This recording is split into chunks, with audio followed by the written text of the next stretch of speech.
અને કદાચ એ એટેક ન આવ્યો હોત તો ખુદ માયાને ખબર ન પડત કે માયાભાઈ તને કેટલા માણસો પ્રેમ કરે છે.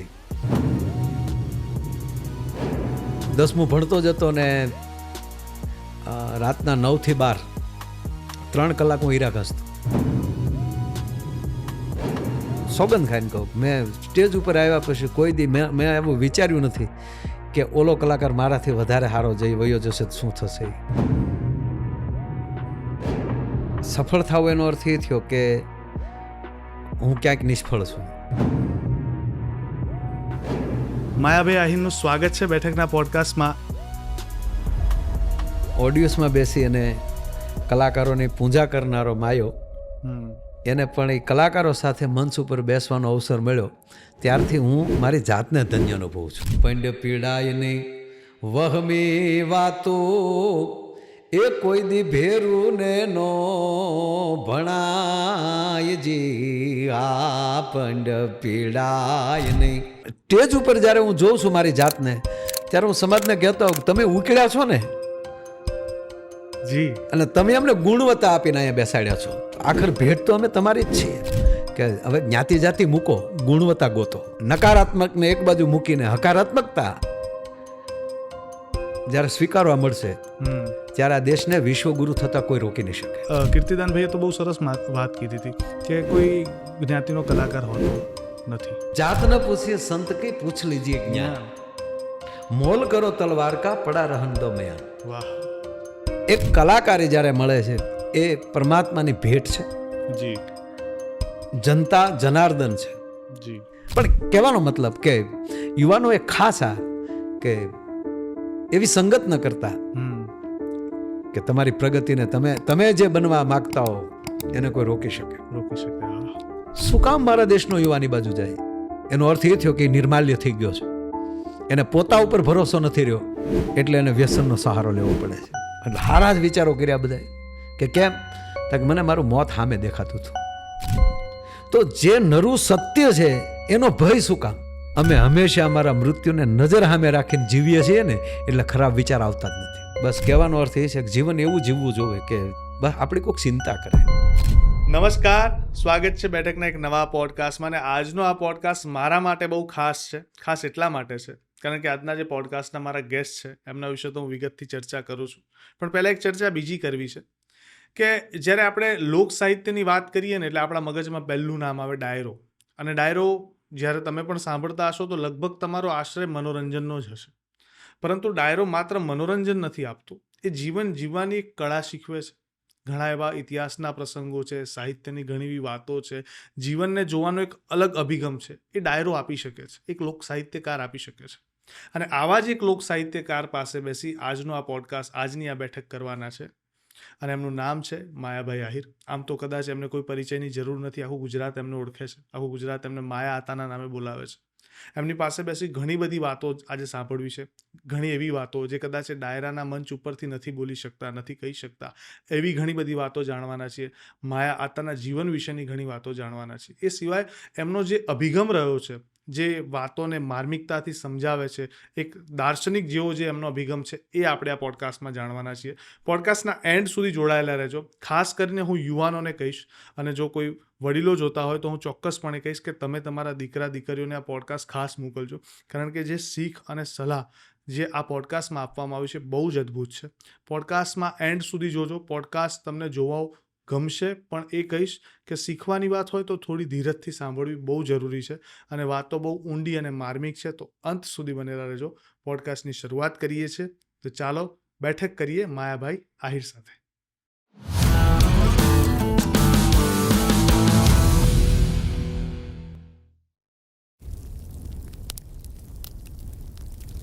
નમસ્કાર, સ્વાગત છે બેઠકના પોડકાસ્ટમાં. બહુ જ આનંદ થઈ રહ્યો છે અંદરથી, અને ઘણા બધા પ્રશ્નો છે મનમાં. કદાચ બાલ્યાવસ્થાથી તમને સાંભળતો આવ્યો છું, અને ઘણા બધા તમારા જે ડાયરા ઉપરથી થતા પ્રોગ્રામો છે, યુટ્યુબના માધ્યમથી ક્યાંક અવસર મળ્યો છે તો ખરેખર એ લાઈવ ડાયરા સાંભળવાનો અવસર પ્રાપ્ત કર્યો છે. પણ આજ પહેલી વાર એવું છે કે હું તમારી સામે સમક્ષ બેઠો છું અને બહુ નર્વસ છું અંદરથી. બહુ કહેવાય ને એટલે આનંદનો ગભરાયેલો છું એમ. ઘણું બધું શીખ્યો છું, ઘણી એવી વાતો, ઘણા એવા પ્રસંગો, જે રીતના તમે ચરિત્રોના વર્ણન કર્યા છે, બધી વસ્તુ ક્યાંક ને ક્યાંક જીવનમાં શીખવાડે, મૂલ્ય આપી શકે એવી વાતો હોય છે તમારી. કહેવાય ને, હસાવી નાખવાની ખાલી વાત નથી હોતી, જે રીતના તમે કહો છો કે એમાંથી કંઈક શીખી લેવાનું, કંઈક સમજી લેવાનું, જે ઇતિહાસના પ્રસંગો છે દરેક વસ્તુમાંથી. માયાભાઈ આહિરનું સ્વાગત છે બેઠકના પોડકાસ્ટમાં. એવું કહીશ ને તો કદાચ ઓછું થઈ જશે, એટલે હું એમ કહીશ કે બેઠક જ આજે તમારી છે આખી સમસ્ત. અને પહેલી વાર એવું બની રહ્યું છે કે હું મારા સ્ટુડિયોની બહાર નીકળીને પોડકાસ્ટ કરી રહ્યો છું, અને એનું માત્ર એટલું કારણ છે કે તમારા પ્રત્યેનો મારો પ્રેમભાવ છે. બહુ જ બધા પ્રશ્નો છે, પરંતુ શરૂઆત તમારી જે શરૂઆતી જર્ની હતી ને ત્યાંથી કરવી છે. કઈ રીતના એક સામાન્ય જીવનમાંથી એ ડાયરાના સ્ટેજ સુધી પહોંચવાની સફરની શરૂઆત થઈ? પ્રાથમિક ધોરણે એ યુવાની અવસ્થાનો માયાભાઈ આહિર કેવા હતા એ જાણવું છે. પ્રથમ તો બેઠકના તમામ દર્શક મિત્રોનું અહીંથી હાર્દિક સ્વાગત કરું છું, અને અનુજભાઈ ને આપને આખી ટીમ. જી, આપ પ્રથમવાર બહાર નીકળ્યા હો કે આઉટડોર જેને કહે ને, આઉટડોર. હા, ને એમાંય આજે મારા મહેમાન થયા છો, તો આપ બધાયનું, તમારા પૂરા સ્ટાફનું હું હાર્દિક સ્વાગત કરું છું. અને કોઈ પણ માણસ એ તમારે કોઈ પણ ડિગ્રી લેવી હોય તો ડિગ્રી એટલે કે ઉપાધિ, પદવી. એના માટે સરકાર વ્યવસ્થા કરે, પરિવાર વ્યવસ્થા કરે, કોલેજો બનાવે, યુનિવર્સિટી બનાવે. એની અંદર તમે જેમ જેમ પસાર થતા જાઓ તો તમે એ ડિગ્રી પ્રાપ્ત કરી શકો. પણ અનુજભાઈ, આપના માધ્યમથી યુવાન મિત્રોને કહું છું કે અમુક વસ્તુ બનાતી નથી, બની જવાતું હોય છે. જી, આનું પૂર્વ આયોજન કાંઈ ન હોઈ શકે, આની પૂર્વ તૈયારી કાંઈ ન હોઈ શકે.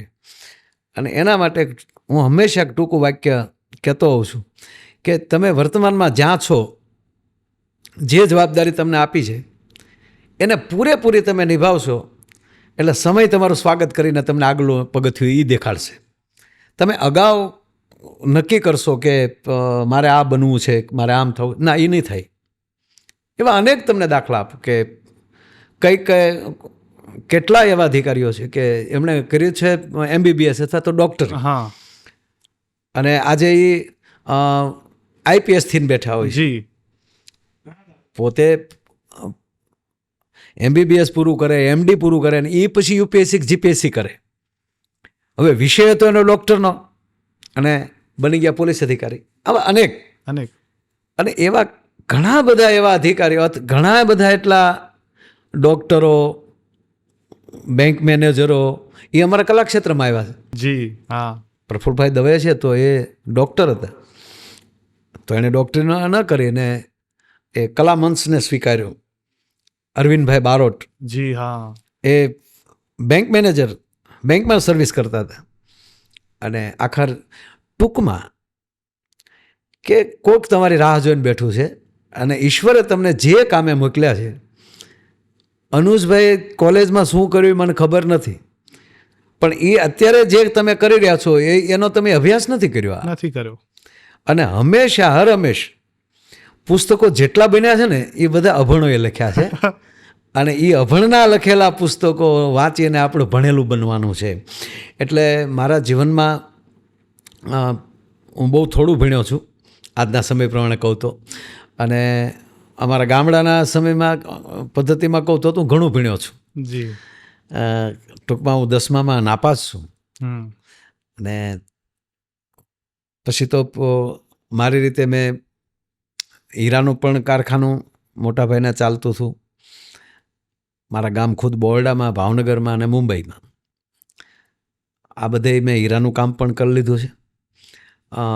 10મું ભણતો જ હતો ને રાતના 9 થી 12 3 કલાક હું હીરા ઘસતો, 10મું ભણતો ત્યારે. એટલે મતલબ કે ફ્રી ન રહેવું. અને એક નાનપણથી જ એક એવું હતું કે નીંદર એ મૃત્યુ છે. તમારી આયુષ્યમાંથી નીંદરના, કે તમે જેટલી નીંદર કરી છે, જેટલી આળસ કરી છે, એ દિવસો પરમાત્મા કાપી નહીં નાખે, એ ઉંમરમાં ભેગા ગણી જ લેશે. તો જેટલું રહેવાય એટલું જાગૃત રહેવું.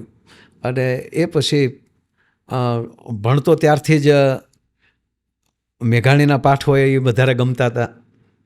ગુજરાતીમાં એના ખૂબ પાઠ આવતા. સારા સારા કવિઓની કવિતાઓ નરસિંહ મહેતાથી લઈ અને દલપત ડાયાભાઈ ત્યાંથી લઈ અને ટૂંકમાં કવિ બોટાદગરથી લઈને ઘણા કવિઓની કવિતાઓ ભણવામાં આવતી. એ કવિતાઓ બાજુ અથવા તો ગુજરાતી ભાષા બાજુ મારો ખૂબ પ્રેમ રહેતો. અને મારા વિસ્તારમાં કોઈ પણ કલાકારોના એ સમયમાં પ્રોગ્રામ હોય તો અવશ્ય સાંભળવા જતો. અને એમ કરતાં કરતાં એક ઓડિયન્સમાં બેસી અને કલાકારોની પૂજા કરનારો માયો એને પણ એ કલાકારો સાથે મંચ ઉપર બેસવાનો અવસર મળ્યો. ત્યારથી હું મારી જાતને ધન્ય અનુભવું છું. એટલે એમ કરતાં કરતાં અહીંયા સુધી પહોંચ્યો છું. પણ મૂળ વાત તો એટલી જ છે કે ઈશ્વરે જે માટે તમને મોકલ્યા છે એ અંદર કણ પીડ્યા જ હોય છે અને એ કણ ઓટોમેટિક ઉગતા હોય છે. જી, પણ છે ને તમારી જે આખી જર્ની કદાચ અમે સાંભળીએ કે અમે જોઈએ, બરોબર છે, જે રીતના તમે વાતોને રજૂ કરો છો ને એ રીતના એવું લાગે કે આ કોઈ જ આઈપીએસ અધિકારી કે એ રીતનું શિક્ષણ ધરાવતા હોય એવી ઇતિહાસના પ્રસંગોની, એટલે ઓફ ધ કેમેરા કહો, ઓન ધ કેમેરા કહો, કેમ કે અમને એ નામો યાદ નથી રહેતા, સાલો યાદ નથી રહેતી. તમે જે રીતના ધર્મની વાતો, એનાથી સવિશેષ વાત કહો, ધર્મની વાતો, એની ઊંડાણ, એની સમજ, એટલે કદાચ વાર્તા તો અમે ક્યાંક વાંચેલી છે, અમે કદાચ કોઈક વખત માનસ ખોલીને વાંચ્યું છે, પણ એ પ્રસંગને સમજાવવાનો મર્મ, આ બધા જે ભાવો, આ બધી અભિવ્યક્તિ ક્યાંથી આવે છે?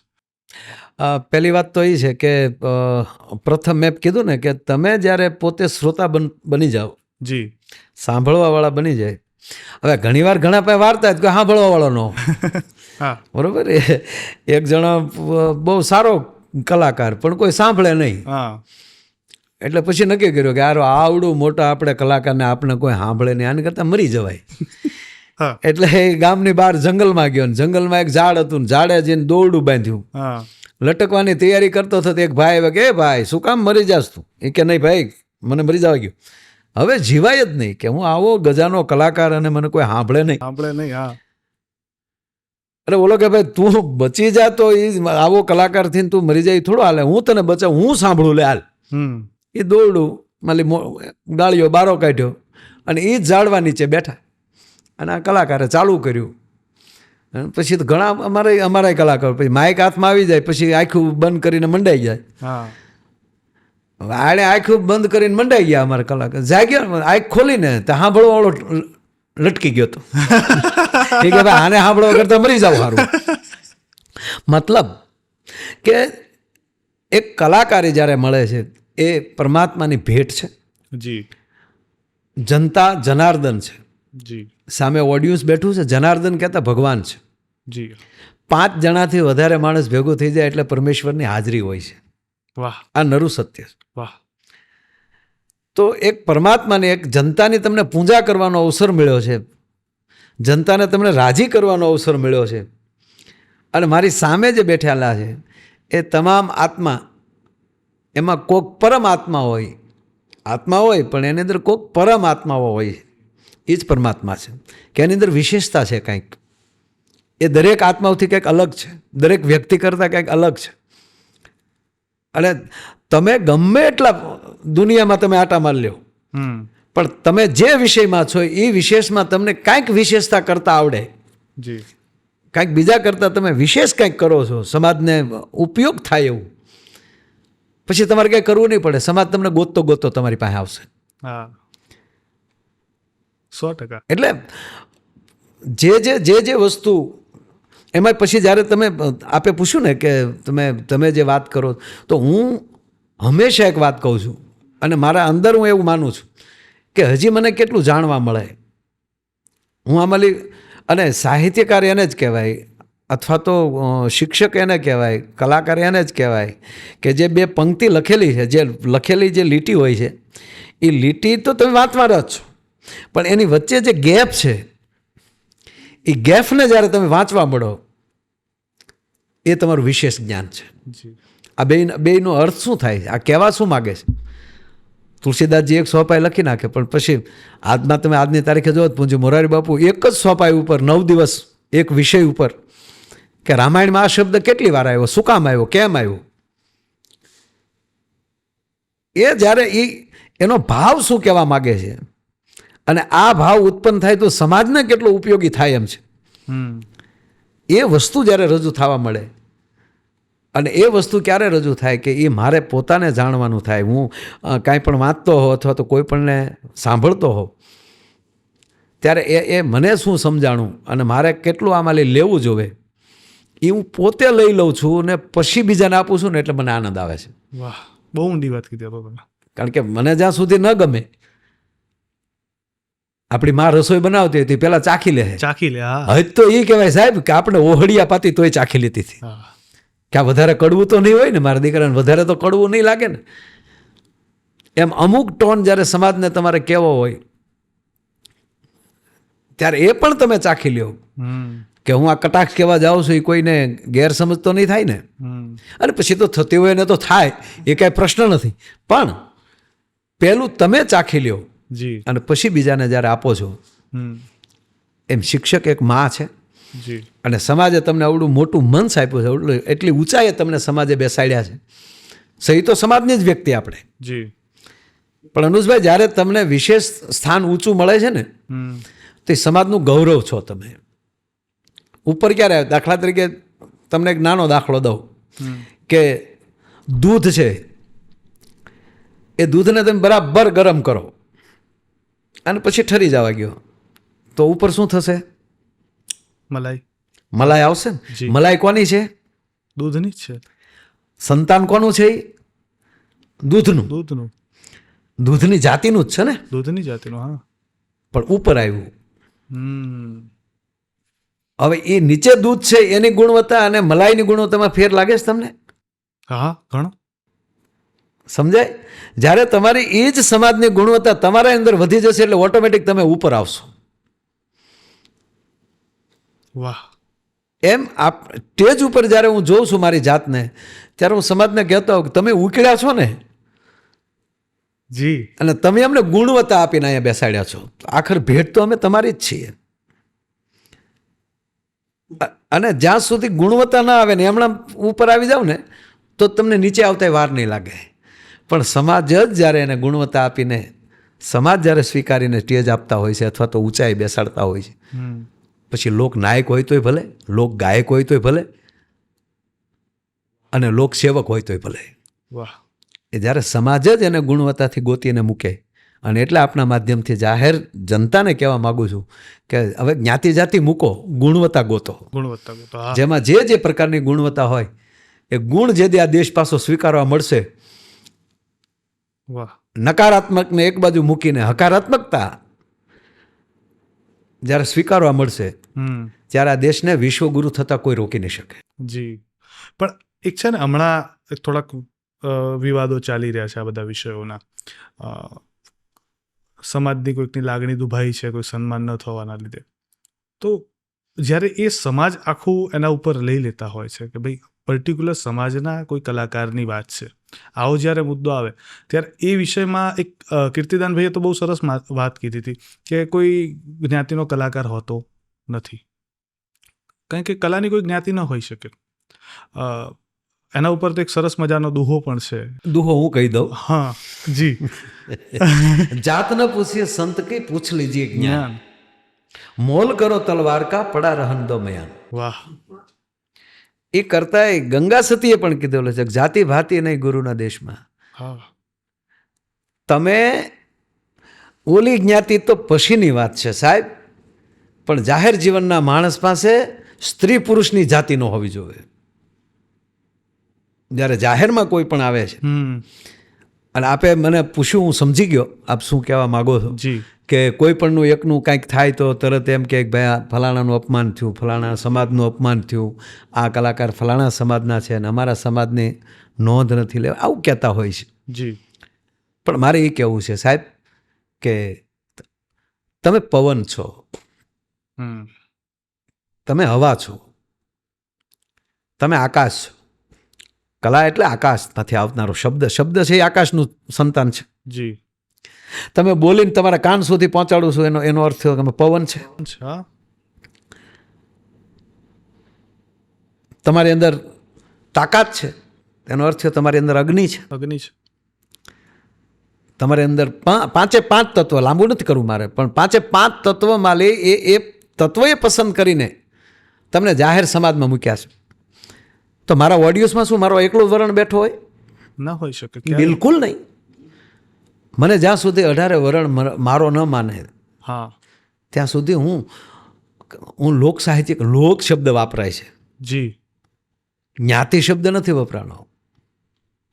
જ્ઞાતિ સાહિત્યકાર ન વપરાય, જ્ઞાતિ ગાયક ન વપરાય. લોક ગાયક, લોક સાહિત્યકાર, લોકનાયક. ભગવાન કૃષ્ણ લોકનાયક હતા. એને તમે કહી શકશો ભગવાન કઈ જ્ઞાતિને? ના, બિલકુલ કોઈ પણ વ્યક્તિ. એક તમે જાહેરમાં જ્યારે આવો છો, અનુજભાઈ કોઈ જ્ઞાતિના નથી, ઓળખ પાડવા માટે તમારે આધાર કાર્ડની અંદર તમારે ત્રિવેદી લખવું પડે છે. જી. શું કામ? એ ખાલી અમારે એરપોર્ટમાં જાય કે કોઈ પણ જગ્યાએ બેંકમાં જઈને આઈડી પ્રૂફ દેવું હોય, ત્યાં તો એ છે. હા. પણ ટૂંકું એટલું કહું સાહેબ કે ગૌરવ લ્યો. હા, તમે જે જ્ઞાતિમાં જન્મ્યા છો એનો પર હોવો જોઈએ, 100% એનું ગૌરવ હોવું જોઈએ. અને એ જ્ઞાતિએ પણ ગૌરવ લેવું જોઈએ. મારી જ્ઞાતિમાંથી એક માણસ આવો નીકળ્યો છે, એને એટલું જ ગૌરવ લેવાય. એ અમારો છે, એનું એટલું ગૌરવ લ્યો. પછી એને છૂટો મૂકી ગયો. જાહેર જીવનની કોઈ પણ વ્યક્તિ કોઈ જ્ઞાતિની હોતી નથી. બકાલું વેચવા વાળો માણસ જ્યારે નીકળી જાય છે ને જાહેરમાં સાહેબ બકાલું લઈને, ત્યારે જ્ઞાતિનો નથી રહેતો. એ નક્કી કરી લ્યો કે મારી જ્ઞાતિ સિવાય મારે બકાલું નથી વેચવું. અઘરું પડી જાય. ના, હામાં ટોપલા લઈને આવે 5. મેં કોરોના વખતે કીધું હતું સાહેબ કે પ્લીઝ આ દેશ, આ ભારત વર્ષ એક એવું છે કે એમાં જ્ઞાતિના વાડા થઈ ગયા. હા. આ દેશની જનતા જનાર્દનની કૃપાથી જ્યાં જ્યાં ગુજરાતીઓ વસે છે ત્યાં ત્યાં ફરીએ છીએ. કેવલ ભારત એક એવું છે કે એમાં આપણે જ્ઞાતિને વ્યવસ્થા હતી એને વિવાદમાં નાખી દીધી. જ્ઞાતિ વ્યવસ્થા છે. જી. ચા પીવો એ વ્યવસ્થા છે, વ્યસન નથી. એને વ્યસનમાં નાખી દો ત્યારે નુકસાન થાય છે. તો જે જ્ઞાતિમાં જન્મ્યા છે એ વ્યવસ્થા છે. અને જ્યારે એ વિવાદમાં આવી જાય છે એટલે ત્યારે મેં કોરોના વખતે કીધું હતું કે પ્લીઝ હવે તો પાછા ફરી તમારે જ્ઞાતિવાદ કરવો હતો, કોરોનામાં કરવો હતો ને કે ભાઈ મારા સમાજ સિવાય મારા દાદાની ડેડ બોડી કોઈ નહીં અડે. ભલે મરી જાય પણ મારા જ દાદા બીમાર પડ્યા છે, મારા જ સમાજનો ડૉક્ટર હોવો જોઈએ. જી. તમારે કેસ લડવો છે ને આ બાજુ તમને ફાંસીની સજા થાય એવું છે, ત્યારે જ્ઞાતિવાદ કરો ને. ના, ભલે ફાંસી થાય પણ વકીલ તો મારી જ નાતનો ગોતી હું. ના, ત્યારે તમે જાતિ મૂકી દેશો ત્યારે ઉત્તમ વકીલ ગોતશો. જ્યારે તમે બીમાર હોવ છો ત્યારે તમારી જાતને તમે ઉત્તમ ડૉક્ટર ગોતશો. ત્યાં જાતિ બાતિ તો જાતિ ન હોઈ શકે. કોઈ ડૉક્ટરે એવું કીધું કે હું આ જ્ઞાતિનો છું ને આ જ્ઞાતિના આવશે ત્યારે હું. સાહેબ, આપણા પાળી આવે જ્ઞાતિવાતી નથી કરી આ દેશના ક્ષત્રિયોએ. એણે કીધું હતું કોઈ દી કે મારી નાતને ગાયું જાય તો હું ધીંગાણે ચડું? અરે બધું છોડો ને. આ મિલિટરીમાં ભરતી થઈને આપણા ભાઈઓ બેઠા છે અથવા તો પોલીસમાં છે, એ હું જ્ઞાતિવાદ કરીને બેઠા છે કે મારી નાતના ઉપર હુમલો થાય ત્યારે હું હાથમાં હથિયાર લઈ? ના, એ આખા ભારત માટે છે, 18 વરણ માટે છે. તો એના માટે પણ આપણે જ્ઞાતિ જાતિ મૂકીને. પૂજ્ય બાપુ ઘણીવાર એક પ્રસંગ કહે, મોરારી બાપુ કે એક રાજા હતા. હવે રાજાને એક દીકરો, એક જ તે.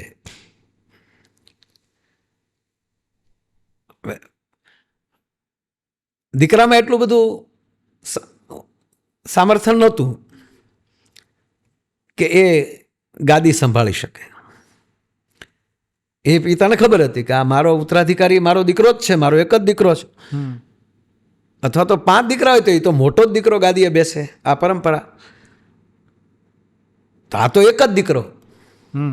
હવે કુટુંબનો એક બીજો દીકરો હતો, એની અંદર બધી પ્રકારની તાકાત હતી કે એની કરતાં હવાયું રાજ દીપાવી દે, હવાયું ગાદી દીપાવી દે, આવડી તાકાત. પણ હવે એનો દીકરો નહીં. મનમાં ગૂંચવણ થઈ કે આ લૂલો લંગડો બાડો બોબડો પણ દીકરો તો કે આપણો. પણ એની સામે રાજાને થયું પેલી મારી ગાદી શોભાવી શકે એવડી તાકાત તો નથી આનામાં. અને મારા ગયા પછી ગાદીએ બેસે અને પછી બીજા રાજાઓ આને નિર્બળ સમજીને ચડાઈ કરે અને રાજ આખું ઉયું જાય, અથવા તો મારા દીકરાનું પણ ધીંગાણામાં મૃત્યુ થાય, જી, અને એ બધું થાય તો એની કરતાં મારે પહેલાં મારા ગુરુને મળવું જોઈએ. કોઈ એવા સમર્થ ગુરુ, કોઈ એવી વ્યક્તિને તો મળજો જ જ્યારે આવી રીતની પરિસ્થિતિ. અને એ મળે છે એના ગુરુને કે ગુરુજી આ દુવિધામાં હું ફસાણો છું. એક બાજુ મારો દીકરો છે, એક બાજુ પરિવારનો એક દીકરો છે, એમાં બધી તાકાત છે, પણ ગાદીએ તો મારો જ દીકરો બેસે ને, એટલે મારા દીકરામાં પછી એટલું છે નહીં તાકાત, તો મારે શું કરવું જોઈએ? અને ત્યારે એના ગુરુ એને કહે છે કે મહારાજ, આપના શરીરમાં કોઈ ભયાનક બીમારીની ગાંઠ હોય, એ ગાંઠને તમારે કાઢવી પડે કે નહીં? હા ગુરુજી, મારે કાઢવી પડે. ન કાઢો તો તમારું મૃત્યુ થાય. તાકી કોણ કાઢશે? તમને દવા કોણ આપશે? કે વૈદ. વૈદ તમારો છે કે બહારનો છે? તાકે એ તો બીજા કુટુંબનો છે. તાકે બીજા કુટુંબનો હોવા છતાં એની દવા તમારે અંદર લેવી પડે કે નહીં? તાકે હા, આ ગાંઠ તમારા પોતાની છે, તમારા શરીરની અંદરની છે, બીમારી તમારા અંદરની છે, તો એને તમારે બહાર કાઢવી પડે કે નહીં? તાકે બહાર કાઢવી પડે. કે બસ મહારાજ, ઓલામાં તમારું શરીર ખતમ થાય અને આમાં રાષ્ટ્ર ખતમ થાય. વાહ. એમ આપણે જ્ઞાતિવાદ કરશું ને સાહેબ, કે આપણા સમાજનો છે, આપણા સમાજનો છે, વાત 100%, એના ગુણને ગોખો 100%, પણ એને પછી 18 વરણનો રહેવા ગયો. માયાભાઈ સ્ટેજ ઉપર હોય તો 18 વરણ એને સાંભળતો હોય છે. કોઈ પણ કલાકાર, એને આખી દુનિયા સ્વીકારતી હોય છે. એમ જાતિ ભાતિને એક બાજુ મૂકીને ગુણને સ્વીકારતા આપણે થઈએ, એ મોટા મોટી વાત છે. કેટલી માર્મિક અને એક દાર્શનિક રીતે તમે વાતો સમજાવો છો. ખરેખરમાં આ સમજ જો આજના યુવાને મળી જાય, ભારત દેશના તમામ નાગરિકોને મળી જાય, ગુજરાતની સમગ્ર જનતા આને સ્વીકારી લે, સમજી લે, તો કદાચ દેશ આખો બદલાઈ શકે અને એક અલગ જ દેશ, અલગ દિશા તરફ જવા લાગે. એકદમ સુવિકસિત અવસ્થામાં આપણે જઈ શકીએ. જે રીતની તમે સમજથી સમજાઈ રહ્યા છો એ પ્રમાણે જો લોકો સ્વીકારે તો. પણ મારે તો પ્રશ્નો હજી એવા છે કે હજી તો મારે માયા આતાના જીવન ઉપર ઘણી બધી વાતો કરવી છે અને બધી જ વાતો મારે સાંભળવી છે. માયા આતા જીવનમાં ક્યારે એવું બન્યું કે હવે લાગ્યું કે આજે સફળતા મળી ગઈ, એવું ફીલ થયું કે આજે હવે સફળ છું હું? એ સફળતાનું પેરામીટર તમારા જીવનનું શું હતું કે હવે હું કહી શકું કે હું સફળ છું? પહેલી વાત તો એ છે કે મેં મારી જિંદગીમાં છે એ વાત કરીશ કે ક્યારેય એવો વિચાર જ નથી કર્યો. સફળ થવું એનો અર્થ એ થયો કે હું ક્યાંક નિષ્ફળ છું. વાહ વાહ, અદ્ભુત. એટલે મારી લાઈફમાં, મારા જીવનમાં મેં ક્યારેય અસફળ થયો છું અથવા તો ઓલો થયો ના. આજે નહીં હોય આપણો સમય. આ રેલી હકીકત વાત કરું છું કે એવું મેં હજી સુધી કોઈ દી, અથવા તો તમને આજની તારીખ સુધી કહું કે મારા આ 30 વર્ષ થયા છે આ મંચ ઉપર, સોગંદ ખાઈને કહું મેં સ્ટેજ ઉપર આવ્યા પછી કોઈ દી મેં એવું વિચાર્યું નથી કે ઓલો કલાકાર મારાથી વધારે સારો જઈ વયો જશે તો શું થશે. વધારે સારો જાય એ જ મને ગમે. અને ઘણીવાર આપ તો મારા કલાકાર મિત્રોને ખબર છે, એમાં કાંઈ હું અને મેં સાંભળેલું છે, હું જેટલા લોકોને મળ્યો ત્યાં સાંભળ્યું છે. તમે કોઈ પણ હો અનુજભાઈ, પણ એક વિસ્તાર હોય છે કે વિસ્તારને આ ગીતવાલા હોય છે, આ વિસ્તારને આવી વાતો વાલી હોય છે, આ વિસ્તારને આવા જોક્સવાલા હોય છે. અને ત્યારે મંચ ઉપર બેઠેલો કલાકાર એ જ્યારે રજૂ કરતો નહીં સફળ જાતો હોય છે ને, ત્યારે હું ઘણીવાર ઓડિયન્સમાં વહી ગયો છું એને દાદ દેવા માટે. બરાબર હાલે છે, હજી જમાવ. શું કામ? મારું મન ચાલ્યું જાય છે, એમાં હું છું ભેગો. સ્ટેજ ઉપર બેઠેલા જે કલાકારો છે એ જે કાંઈ કરશે એનો હું ભાગીદાર છું. બિલકુલ. મારા સ્ટેજનો કલાકાર કાંઈ ભૂલ કરશે તો ભૂલનો ભાગીદાર હું છું જ. અને જ્યારે એ જ સારું બોલ, એક તમે સાંભળજો, કીર્તિદાનભાઈ જે ગાય અથવા તો કોઈ પણ ગાયક ગાય, એવું નથી ગાઈ શકવાનું, કારણ કે મને સુર જ્ઞાન નથી એવું. જી બરાબર. તો એ જ્યારે ગાતા હોય ત્યારે મારે એ જ માનવું જોઈએ કે આ માયો આયર જ ગાય છે એક મારા સ્ટેજને.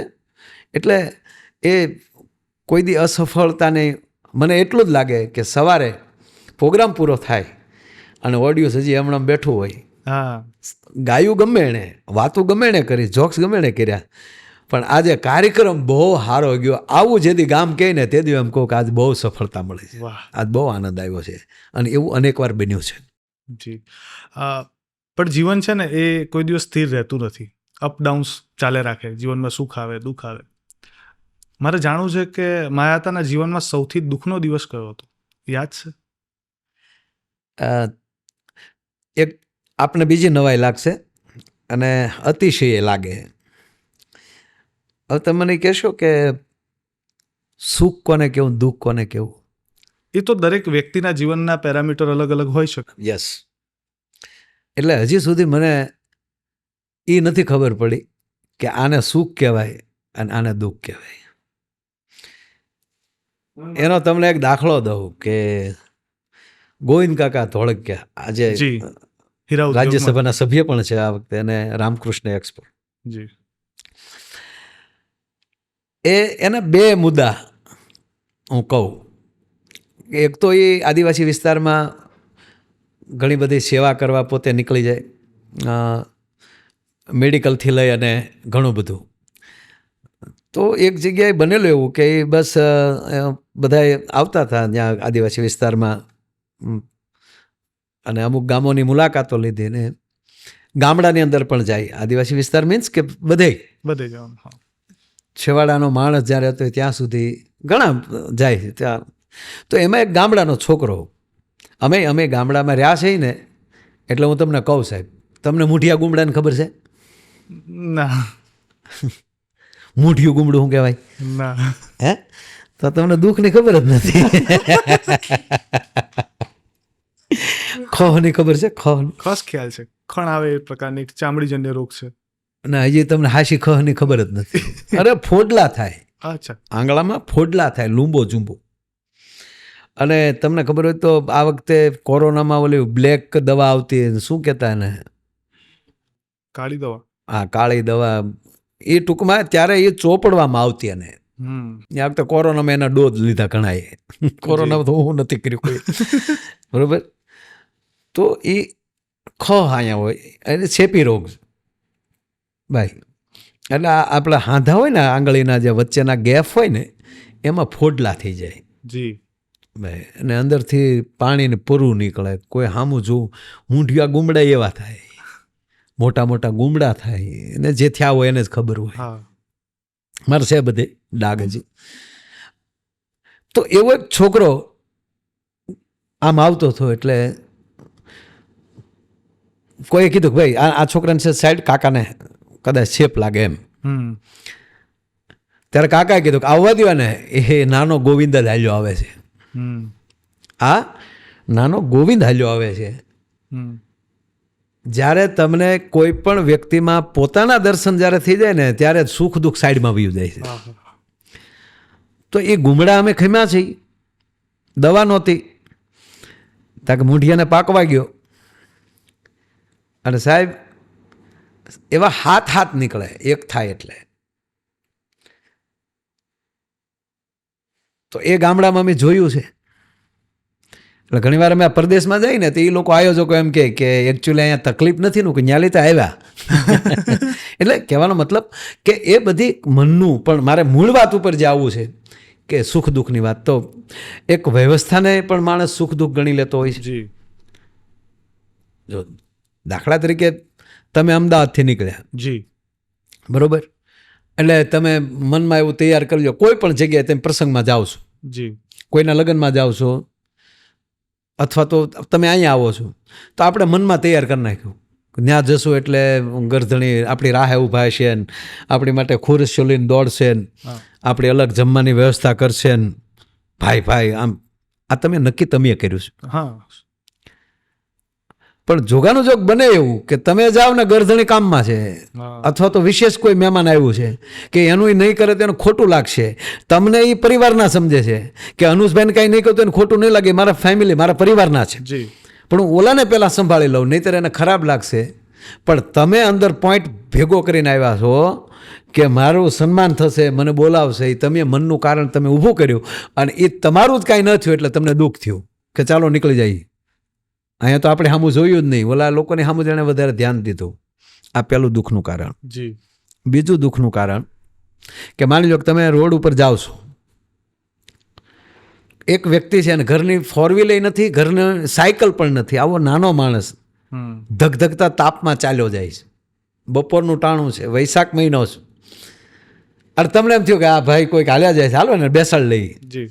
અંતરિયાળ છે, વગડામાં છે, અથવા તો કચ્છના રણમાં છે, અને તમે એ માણસને ગાડીમાં બેસાડ લીધો અને એ વ્યક્તિ પહેલી વાર 4-wheelમાં બેસે છે. એને તમારી ગાડીની બ્રાન્ડ કઈ ગાડી છે એ ખબર નથી, અને આ ઠંડુ કેમ થાય છે એ ખબર નથી, અને એસીની ટૂંકમાં ખબર નથી, પણ એને બેઠા ભેગું અંદર ઠંડક થઈ અને પહેલી વાર 4-wheelમાં બેસવા મળ્યું તો એને સુખનો પાર નહીં રહે. આ સુખ મળી ગયું એને. પણ જ્યારે મર્સિડીઝનો માલિક એ ત્યાં અંતરિયાળ રસ્તામાં ફસાણો, ગાડી બગડી, ગાડી બંધ પડી ગઈ, આવો જ તડકો છે અને કોઈ જગ્યાએ કોઈ વાહન નથી, ક્યાંય રસ્તો દેખાતો નથી, અને એવે ટાણે કોઈ રિક્ષા લઈને નીકળશે, 3 wheeler તગો લઈને નીકળશે અને એમ કે શેઠામાં વી આવો, એક બધું હાવજ ડણકું કરતા હોય, એમાં ફસાયેલો હોય ને એ જ્યારે એને સકડામાં બેસાડશે ને તો એને જેટલી ઓલાને મોજ આવી ને એટલી જ મર્સિડીઝ વાળાને ત્યારે સુખ સકડામાં થશે. શું કામ? કોઈ નથી મળ્યું, ના મળ્યું છે. એટલે કહેવાનો મતલબ કે સુખ દુઃખ એ એક સિક્કાની બે બાજુ છે. જી. કાં સુખ હોય કાં દુઃખ હોય, પણ એક બોર્ડર એ છે સિક્કાની કે તમે એનો વેબ કેટલો રાખવા માંગો છો. ક્યાં દડો જાય ત્યાં 4 ગણાય, એ તો હોવું જોઈએ કે નહીં? કે અહીંયા પોગે તો 4 ગણવી, એમ જીવનની એક બોર્ડર હોવી જોઈએ. એ બોર્ડર આવી જાય તો એ સુખ દુઃખ થતું નથી. અને હંમેશા ઈશ્વરે સુખ જ આપ્યું છે. ભગવાન પાસે દુઃખ નામની પ્રોડક્ટ છે જ નહીં, પણ માણસ સુખ ગોતવા દોડે છે અને વચ્ચામાં એને દુઃખ થઈ જાય છે. શું કામ? એનું ધાર્યું નથી થતું, એને દુઃખ કહીએ છીએ, ધાર્યું થાય એને સુખ કહીએ છીએ. પણ આજે ધારવાની વાત આવી ને એટલે મને એક બીજો પ્રશ્ન મનમાં આવ્યો. તમે ધાર્યું હતું કે ગુજરાતમાં આટલો પ્રેમ મળશે? બહુ જ પહેલાના અગર માયાભાઈની વાત કરીએ કે જ્યારે શરૂઆત જ કરે છે, ડાયરાની દુનિયામાં પગ મૂકે છે, ત્યારે કદાચ કલ્પ્યું હતું કે આટલું મોટું નામ બનાવશે, આટલી સફળતા પ્રાપ્ત કરશે? કારણ કે મને યાદ છે હમણાં જ એક ડાયરો હતો ને તમારી તબિયત બગડીને તમારે ત્યાંથી રજા લેવી પડી. કદાચ વધારે ના બોલું, ગુજરાત વતી એટલું તો કહી શકું કે અડધું ગુજરાત, પોણું, કદાચ આખું ગુજરાત અધ્ધરતાલ થઈ ગયું હતું, અને કેટલાય બાધા રાખી છે. મારા ઘરમાંથી જ 1-2 લોકોએ તો બાધા રાખી હતી. અને આવી આટલી સફળતા, આટલો પ્રેમ લોકોનો મળશે, આવું કોઈ દિવસ કલ્પ્યું હતું ખરું, વિચાર્યું હતું ખરું? ફરીવાર તમારા પ્રશ્નને ફરીવાર રિપીટ કરીશું, સુખ દુઃખનો. હવે તમે મને એમ કહો કે મારે સ્ટેજ મૂકવું પડે, એ મારા માટે દુઃખ હતું કે મને એટેક આવ્યો એ મારા માટે દુઃખ હતું? તમારી જે પ્રકૃતિ ને વ્યક્તિત્વ છે એ પ્રમાણે તો સ્ટેજ મૂકવું પડે, એ તમને દુઃખ લાગ્યું છે. બરાબર. એ જે મારી અંદર ગુણ હતો ને, અને કદાચ એ એટેક ન આવ્યો હોત તો ખુદ માયાને ખબર ન પડત કે માયાભાઈ તને કેટલા માણસો પ્રેમ કરે છે. એટલે ઈશ્વર ક્યારેક આપણે સાવધાન કરવા માટે કહેતા કે એ ગાંડા ધ્યાન રાખજો, એટલા માણસો તને પ્રેમ કરે છે. સ્ટેજ ઉપર કેમ? પણ એ મારી અંદર જે સ્ટેજ, એ મારા માટે, મને એ જ વિચાર આવ્યો કે મારા સ્ટેજના દેવતાઓ નારાજ થશે મારા, કે આ મારું સાજિંદા બધા મેળવીને બેઠા છે, સૂર સરખા કરીને બેઠા છે, અને હવે એમ કહે છે કે તને એટેક છે ને તારે નીકળવું પડશે. તો સાહેબ, મારા સ્ટેજના દેવતાઓ નારાજ થાય, મારી મા સરસ્વતી નારાજ થાય, મારો ઈષ્ટદેવ નારાજ થાય, એવું બને નહીં. પણ મારી અંદર મને એવું લાગ્યું કે મારે આવે ટાણે એને મળ્યા વગર કે ઓડિયન્સને કીધા વગર મારે જવાય નહીં, સ્તુતિ કર્યા વગર મારે ન જવાય. કમસે કમ મારાથી સ્તુતિ થઈ જ જવી જોઈએ. અને હું હંમેશા સ્તુતિ કરતો ત્યારે મારા ગુરુને, હું પૂજ્ય મોરારી બાપુને, સદગુરુ, એ માને કે નથી, એ તો આખી દુનિયાને ખબર છે કે બાપુએ કોઈને શિષ્ય ધાર્યા નથી. પણ હું સ્તુતિ કરતો ગુરુની, ઈષ્ટદેવની, માતાજીની. ત્યારે મારી કુળદેવીનો મઢ, મને માતાજીની સ્તુતિ કરતો એટલે મને મઢ હામો દેખાય. ત્યારે હું મારી જાતને ઘડીક મઢમાં લઈ જાઉં છું કે હું માતાજીને પગે લાગતો, સ્તુતિ કરતો. ભગવાન કૃષ્ણને જ્યારે એની સ્તુતિ કરું છું ત્યારે મારી જાતને હું દ્વારકાના મંદિરમાં મૂકી દઉં છું ઘડી, અને દ્વારકાધીશની સામે હું જ્યારે બેઠો એવું અનુભૂતિ કરું છું. અને પછી ગુરુને યાદ કરું ત્યારે એમ મને લાગે કે ઓડિયન્સમાં મોરારી બાપુ બેઠા છે. આ હું પહેલી વાર બોલું છું આ વાત, જી, કે હું મારા મનોમન હું નક્કી કરી લઉં પૂંચે મોરારી બાપુ સામા બેઠા છે. અને બાપુને એક આદત છે, એને ગમે ને એટલે બે હાથ આમ કરે, હા બાપા, હા વાલા, અને બહુ ગમે ત્યારે આમાં. ત્યારે હું ઘણીવાર મોરારી બાપુને કહું, બાપુ અમ્પાયર ઊંચી આંગળી કરે એટલે માણસ આઉટ થાય ને તમે ઊંચી આંગળી કરો તો માણસ જીવતો થઈ જાય. તો સ્તુતિ એ માટે હું એકવાર હું સ્તુતિ કરી લઉં ને એ જો હામાં આવી જાય એકવાર અને એ રજા આપે કે હા હવે તું જા, નહીંતર સ્ટેજ મુકાય નહીં. અને ત્રીજી વાત એ કહું દોસ્ત, કે તમને કલાક પહેલાં કોઈ એમ કહી દે કે તને એટેક છે ને આવું થશે, તો એ લાઈવ મૃત્યુ જ્યાં કોઈને મળવાનું છે, એનોય તમને આનંદ હોવો જોઈએ. અને ત્રીજી વાત કે મૃત્યુનો ભય શું કામ? જે ફાઇનલ છે જ તે મૃત્યુ તો ફાઇનલ છે. જી, જે કાલ થવાનું એ આજ થાય છે. આ કઈ વ્યક્તિ રહેવાની છે? કોઈ જ નહીં, કોઈ નથી રહેવાનું. તો જે નરું સત્ય છે એનો ભય શું કામ? જો આ તો વાતું થાય, એ તો આવે એને ખબર પડે.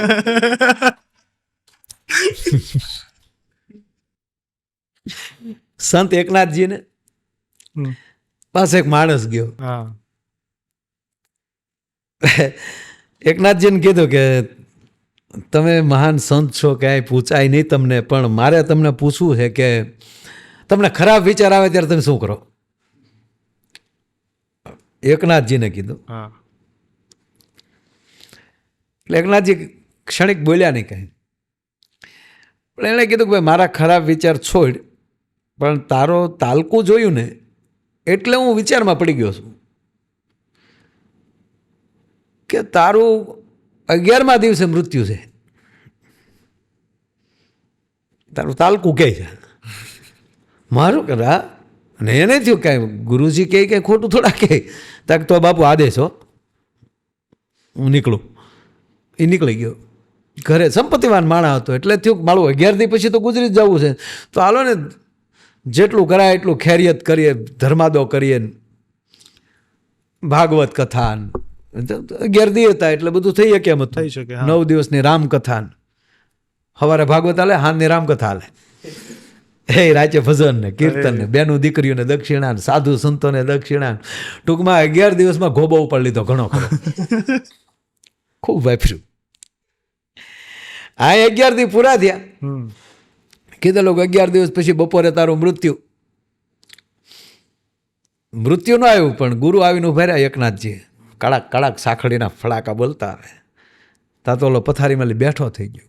ઓહો, ગુરુજી આવ્યા, મારા અંત વખતે મારા ગુરુ આવ્યા. બાબુ હવે કેટલી વાર છે? તક છે નહીં, તક મારા મૃત્યુ નહીં. તારા મૃત્યુને મને શું ખબર? અરે ગુરુજી તમે કીધું એટલે તો આ બધું આ ઉભો પાડી દીધો આ વિસ્તારમાં. તમે કીધું 11 દી પહેલા કે ગાંડા મારા મૃત્યુની મને ખબર નથી, તો તારા મૃત્યુની મને ક્યાંથી ખબર હોય? તા ગુરુજી આપ બોલ્યા હતા કે તે મને પ્રશ્ન પૂછ્યો હતો એનો જવાબ છે. તે મને શું પૂછ્યું હતું કે તમને ખરાબ વિચાર આવે ત્યારે તમે શું કરો? તો હવે બેટા મારે તને પૂછવું છે કે 11 દીમાં કેટલા ખરાબ વિચાર કર્યા? કે એકેય નહીં. એટલે સારા જ વિચારો કર્યા બધા. કે કેમ? તક મને મારું મોત સામે દેખાતું હતું. તક ગાંડા સાંભળી લે, અમે હંમેશા અમારા મૃત્યુને નજર સામે રાખીને જીવીએ છીએ ને, એટલે ખરાબ વિચાર આવતા જ નથી. કહેવાનો મતલબ કે જીવન કેટલું જીવીએ છીએ એની કરતાં કેમ જીવીએ છીએ અને આ બધું કરવાનું કારણ શું, એ કારણ જ્યારે સમજાઈ જાય એટલે મને જે આ પરિસ્થિતિ થઈ એમાં મેં ડૉક્ટર સાથે જીદ કરી. તે ડૉક્ટર જ હતા. જી, મને સ્ટેજની પાછળ રૂમમાં મારો કાર્યોગ્રામ ને બધું કર્યું. એણે કીધું કે એટેક ચાલુ છે. મેં ભાઈ એટેક ભલે ચાલુ હોય, તક ના હવે તમને બેઠા થવાની પણ અમે પરવાનગી ના આપી શકું. તમને હમણાં જ તે આઈસીયુ એમ્બ્યુલન્સ હતું આમાં નાખવાના. મેં ના, હું પહેલાં સ્ટેજની સ્તુતિ કરી લઉં, કારણ કે મારો મૂળ વિષય, મારો પ્રોગ્રામ છે, અને મારું જનતા જનાર્દન બેસી ગયો હોય અને એને હું મૂકીને વયો જાઉં તો હું નગુણો ગણાવ અને હું મૃત્યુથી બી ગયો ગણાવ. એટલે એ સાબિત કરવા માટે નહીં, મને અંદરથી ઉગ્યું જ તે કે મારે ન જવાય. અને દેખાતા તે ભાવ સ્પષ્ટપણે જ્યારે તમે કહો છો ત્યારે દેખાય છે કે મને અંદરથી વિચાર આવે છે કે બરાબર છે, હમણાં મને એટેક ચાલુ છે, બધું સાચું, પણ હું મારું ઓડિયન્સ કેવી રીતે અંદરથી જ એક. છેલ્લે હું ડૉક્ટરને અંદર રૂમમાં રેડ્યો, હું તમને પગે લાગુ, મને તમે પ્લીઝ, મને 10 મિનિટ જવા ગયો સ્ટેજ માથે, પછી તમે જેમ કહેશો એમ કરીશ. અને છેવટે મારું માન્યા અને મને 10 મિનિટ સ્તુતિ કરવા દીધી અને પછી નીકળી ગયા. કહેવાનો અર્થ કે ત્યાં બધું તૈયાર હતું. અને ગુજરાતના બહુ મોટા આપણા ડૉક્ટર તેજસભાઈ પટેલ, એને આખી ટીમ લઈને તૈયાર રાતે ઊભા હતા. હવે એક તો એ ડૉક્ટર રાતે મળે નહીં, કહેવાનો મતલબ, પણ આપણા આરોગ્ય મંત્રી શ્રી ચિંતા કરે, મુખ્યમંત્રી શ્રી ચિંતા કરે, એ સાહેબને ફોન કરીને કહે, અહીંથી પૂંજે બાપુ ચિંતા કરે. બસ કહેવાનો અર્થ એ છે કે જીવન એવું જીવવું જોઈએ કે બસ આપણી કોઈક ચિંતા કરે. હવે તમે મને કહેશો કે તમે કઈ જ્ઞાતિના છો, કારણ કે 18 વર્ણે તમારી ચિંતા કરી છે. આનું નામ જીવન છે. અને ચિંતા કરતાં પણ એક બધાનો, હું આજે આવતો હતો ને તો ઘણા મિત્રો અને બધાને વાત કરીને આવ્યો કે આજે હું જઉં છું આ રીતના પોડકાસ્ટમાં. બધાએ મને એવું કીધું કે ખાલી કહેજો, આદર્શ છે, વડીલ છે, એટલે ખાલી કહેજો કે જે રીતના એ સ્ટેજ ઉપર જે જીદ કરી હતી ને આવી ન કરે. પ્રોગ્રામ હજી ઘણા કરવાના છે, હજી અમારે એમને ઘણા સાંભળવાના છે, ઘણા જોવા, ઘણું શીખવાનું છે. એટલે મને ઘણાએ કીધું કે એક રિક્વેસ્ટ કરીને આવજો કે થોડું પોતાનું ધ્યાન રાખે, અને એ તમે ધ્યાન રાખશો એટલે લોકોનું ધ્યાન રહેશે. અને લોકોની ચિંતા જ છે એક રીતે જોવા જઈએ તો, એક અલગ ભાવથી. અને હું પણ એવું માનું છું કે હજી ઘણા બધા એવા પ્રસંગો છે જે તમારા મુખેથી સાંભળવા છે, ઘણી એવી વાતો છે. કારણ કે અત્યારે હું બેઠો છું ને તમારી જોડે, તો મારા એક તો પહેલાં દરેક સવાલ તમે જવાબ અદ્ભુત આપ્યા છે. કદાચ હું એવું કહી દઉં અત્યારે કે આના પહેલાં મને આવા પૂર્વમાં કોઈ જવાબો મળ્યા જ નથી, કારણ કે દરેક સવાલને તમે તોડી માર્મિક અને દાર્શનિક બંને રીતે સમજાવ્યો છે. કદાચ કોઈકને પૂછો કે સુખની વ્યાખ્યા શું, તો તરત કહે કે ભાઈ સુખ એટલે આ ગાડી આવી હતી એટલે એ દિવસ સુખનો હતો, દુઃખ એટલે શું કે આ ઘટના બની જીવનમાં એ દિવસ દુઃખનો હતો. પણ તમે સુખ અને દુઃખની પરિભાષા સમજાવી અને જે વાત કરી બહુ જ અદ્ભુત છે. ઘણું શીખવાનું છે. પણ આજના યુવાધનમાં એક ખામી છે. હું પણ યુવાન જ છું, એટલે એવું હું પણ કહીશ કે આ તકલીફ મારા બધાને અત્યારે ઉતાવળ છે, ફટાફટ કંઈક કરી લેવું છે. જે એના માટે મહેનત ને પરિશ્રમ કદાચ યુવાનો કરે જ છે, પણ એક શોર્ટકટનો વે આવ્યો છે. ખોટા એવા માર્ગોમાં ઘણા યુવાનો જતા રહેતા હોય છે, એના થકી ઘણા, પણ એ લોકો તમને સાંભળે છે. આજે એમને કંઈક કહેવું હોય, એમને કંઈક મેસેજ આપવો હોય, શું આપી શકાય તમારા વતી? યુવાનો માટે ખાસ હું એક પહેલી વાત તો એ કહું કે જ્યારે કોઈકને સલાહ દેવાની કે મેસેજ દેવાની વાત આવે ને ત્યાં હું પાછો પડી જાઉં છું. ના, હું કાંઈ કોઈને કહેતો નથી, પણ હું એક બોર્ડ છું તમારી સામે, અથવા તો માઇલેજ તરીકે ઊભો છું કે અહીંથી એટલા કિલોમીટર થાય, પછી તમારે જવું ન જવું એ તમારી મરજી છે. વાહ. તમે કોઈને લઈ જઈને, એનું કારણ એ કહું કે કોઈ દી કોઈનું માનતું તો નથી જ. જી. હું એમ કહેતો કે મારું કીધું મારા દીકરાઓ કરે, ખોટી વાત છે. હું એમ કહું કે મારું કીધું મારો પરિવાર કહે, ખોટી વાત છે. તમારે કોઈ દી દુઃખી જ ન થવું હોય ને, આ મગજમાં રાખવાનું. હું કહું એમ મારો સમાજ કરે, હું કહું એમ મારા ગામ કરે. મારો અનુજભાઈ તમને ડાયરેક્ટ પ્રશ્ન છે, તમારું કીધું તમારું મન કરે છે? ના. તો માયો શું કામ કરે? માયાભાઈનું કીધું માયાભાઈનું મન ન કરતું હોય, નથી કરતું, એટલે તો તમને બધાએ કીધું ને કે એને કહેજો યાર, હા, કે ધ્યાન રાખ. એટલું નહીં, ખુદ તેજસભાઈ, ડૉક્ટર તેજસભાઈ પટેલ, ભીખુદાનભાઈ આપણા પદ્મશ્રી, કીર્તિદાનભાઈ, ભાઈ અર્જુનભાઈ મોઢવાડિયા અને શંકરસિંહ બાપુ, અને હજી 2-3 જણા ત્યારે હતા, મને ખબર પૂછવા ત્યારે. તો ભીખુદાનભાઈને એને વડીલોને બોલાવીને ડૉક્ટરે કીધું તેજસભાઈ કે તમારું કદાચ માયાભાઈ માને, હું બાપુ સુધી તો ડાયરેક્ટ આ વાત ન કરે, પણ ભીખુદાનભાઈ તમને કહું આને કહેજો ધ્યાન થોડુંક રાખે. મારે આ વ્યક્તિને 110 વર્ષ જીવાડવા છે, તો એની રીતે ડૉક્ટર કહે. પણ હા, એટલે આપણે એનું માનવું જોઈએ, કારણ કે શરીરના ભગવાન ડૉક્ટર છે, જી, આત્માનો ભગવાન ઈશ્વર છે. પણ જ્યારે તમે યુવાનોને કહેવાની વાત કરી તો હંમેશા એક વાત કે શોર્ટકટ ન થવું હોય. શોર્ટકટ તો શોર્ટકટ, મેં આવ્યો અને વયો ગયો, એ લાંબુ નહીં ચાલે. જે વસ્તુને લાયકાત પ્રાપ્ત કર્યા પહેલાં તમે એ બની જાઓ. અનુજભાઈ પાસે પ્રશ્નો જ ન હોય અને મારી સામે ખુરશીમાં બેસી જાય, મારે શું બોલવાનું એની પાસે?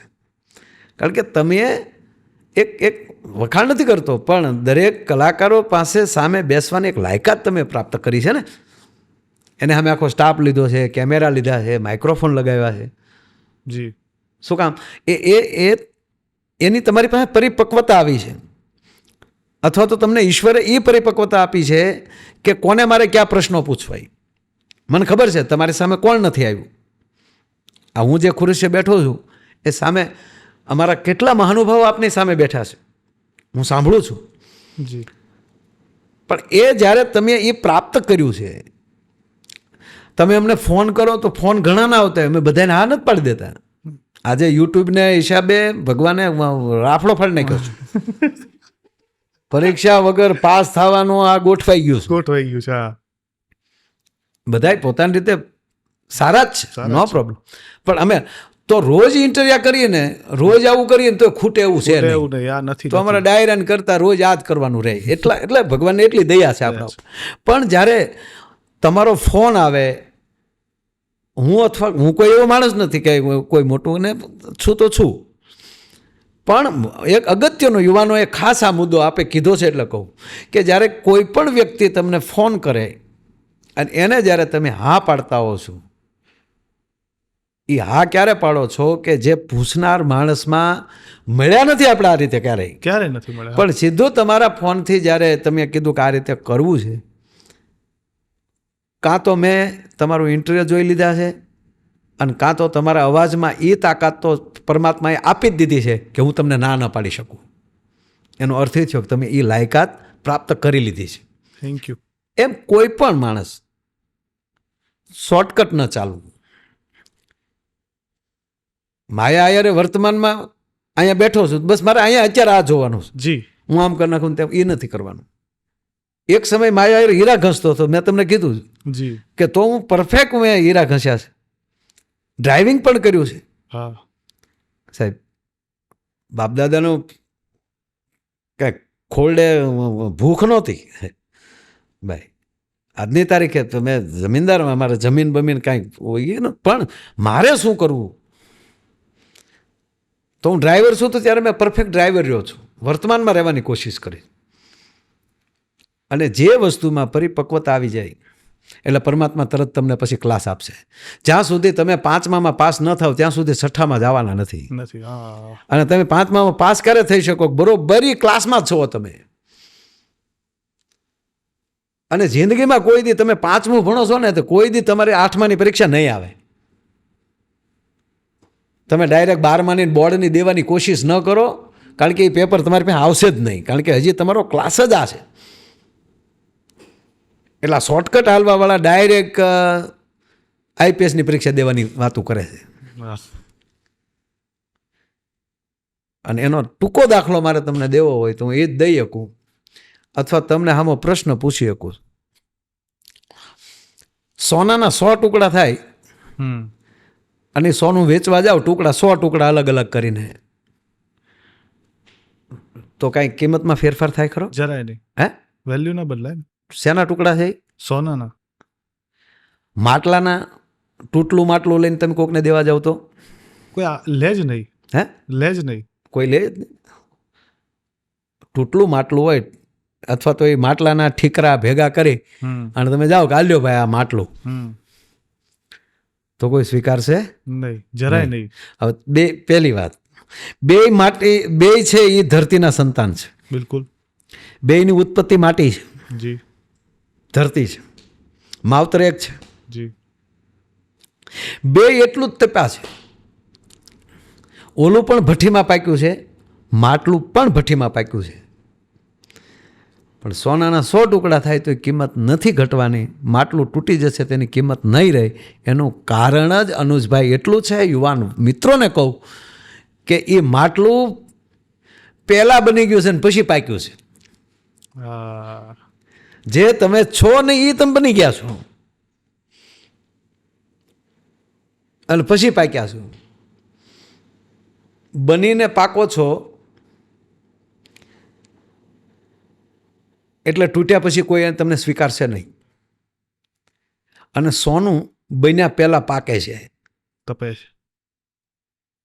પહેલાં સોનું બને છે અને પછી દુનિયા જેવું બનાવે એવું બને છે. પછી કોઈક વીંટી બનાવે, કોઈક માટલાનું એવું નહીં થાય, કારણ કે પહેલાં બની જાય છે ત્યારે કાચું હોય છે, પછી પાકે છે. તો જ્યાં સુધી જાતમાં જે તમે બનવા માગો છો એની લાયકાત પ્રાપ્ત ન થાય અને પછી તમે બનો, તમે જીપીએસસી કરીને પછી બેઠા હો તો ડીવાયએસપી સારા લાગો. હમણાં તમે કપડાં તો મળે જ છે અને તમે નીકળી જાઓ જીપુય મળે છે ને, તો સાહેબ એ ફિલ્મમાં સારું લાગે. તમારા લગ્ન જ નથી આવ્યા ને તમે તલવાર લઈને આટા મારો છો, એ કઈ લાયકાત છે યાર તમારી? કેવી વાત કરો?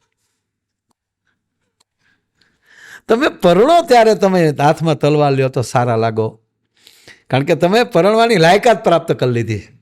હામાવાળાએ હા પાડી છે કે વૈયા આવજો. અમે નકર આ ભૂરા જેવું થાય, ભૂરો જોઈને વૈયા આવે ને ગમે ત્યારે પૂછી કાં ભૂરા, તક 50% પહોંચ્યું. એટલે આપણે 50% કેમ? એટલે ભૂરા તરફથી હા અને હામાવાળા તરફથી ના, એને જો 50% ગણતો હોય.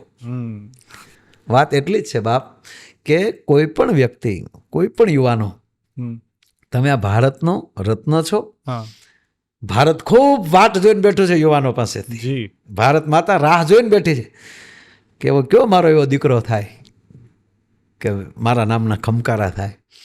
તો ખાસ એટલું જ તે કે પરિપક્વતા પ્રાપ્ત કરી અને પછી જ્યારે પોતે, ભલે વાર લાગશે, મોડું થશે, પણ એ પાકેલું જે આવશે ને, પાકેલું કડવું સીફડું જો મીઠું લાગતું હોય તો માણસ જ્યારે પાકી જાય એની ઓલા ઉપર, ભીખદાનભાઈ બોલે છે મીઠું લાગે છે, ઉંમર પ્રમાણે એને ના પાડી, પણ આ ઉંમરે તે જે બોલે મીઠું, શું કામ? પાકેલું છે.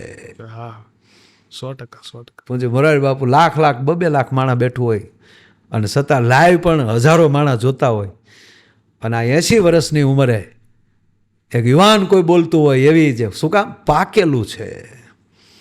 જ્યારે પરિપક્વતા પ્રાપ્ત થાય અને પછી પોતાના પદ ઉપર માણસ આવે, એ શોર્ટકટ નહીં સાહેબ, એના માટે બહુ મોટો હાઈવે છે કે જિંદગીમાં કોઈ દી હાઈવે ખતમ ન થાય. આજે છે ને યુવાનોમાં એક વસ્તુ એ છે કે હવે એ એમના આદર્શો યોગ્ય પસંદ નથી કરતા. આદર્શ એટલે હું તો એવું માનું છું કે કાં કોઈકને તમે ફોલો કરો છો, કાં કોઈક તમારા ગુરુ છે, એ તમારા આદર્શ રૂપી હોઈ શકે. ગુરુનો તો ભાવ હવે યુવાનોમાં ધીમે ધીમે છૂટતો જઈ રહ્યો છે, ઘણા ખરા પ્રમાણમાં છે પણ ખરો. આપશ્રી હંમેશા આપના ગુરુને વંદન કરીને હંમેશા કાર્ય કરો છો. પૂજ્ય મોરારી બાપુને હંમેશા એમની વાતો, એમનાથી તમે શું પ્રેરણા લીધી છે, શું શીખ્યા છો, આ બધી વાતો તમારી વાતોમાં છલકાઈ જ આવે છે. ગુરુનું મહત્વ જીવનમાં કેટલું હોય છે કે તમારા મતે શું? એ છે ને, જો આ વસ્તુ તમારો પ્રશ્ન છે ને અનુજભાઈ, એ દરેકને નહીં સમજાય અને દરેકને આ પ્રશ્ન નહીં થાય. એટલે યુવાન મિત્રોને ખાસ એ જ કહું છું કે ગુરુનો અર્થ એ થયો કે કોકનો આશ્રય લેવો. જ્યારે તમારામાં અહમ આવે, હું કોઈને મળું નહીં, આપણે કાંઈ કોઈને અરે લેના દેના નહીં, ભાઈ હા આપણે, અને આ ઉંમરે જો કોઈ પણ દીકરી હોય કે દીકરો હોય, ગુરુની વાત હાલે છે પણ છતાં આપે પૂછ્યું છે એટલે અઘરું છે થોડુંક, પણ આપના માધ્યમથી, કારણ કે બેઠક જ લીધી છે, તો આ બેઠકમાં કઈ વાંધો નથી. અને વાંધો લાગે અને ભલું કરે ભૂતનાથ. પણ અનુજભાઈ, હું મારા વિદ્યાર્થી સાથે પણ વાત કરતો હોઉં છું ખુલ્લી. કોઈ પણ દીકરી કે કોઈ પણ દીકરો એની સાચી જીવનની શરૂઆત 12 વર્ષથી થતી હોય છે. બરોબર છે. કારણ કે આપણો છોડ હોય ને, આંગણે છોડવા હોત તો એ અમુક વર્ષનો થાય એટલે પછી એને ફૂલ મળે આવવા, એના ફળ મળે આવવા. એમ જીવનની શરૂઆત 12 વર્ષે દીકરી દીકરામાં અસર મળે થવા. અને એ 12 થી 19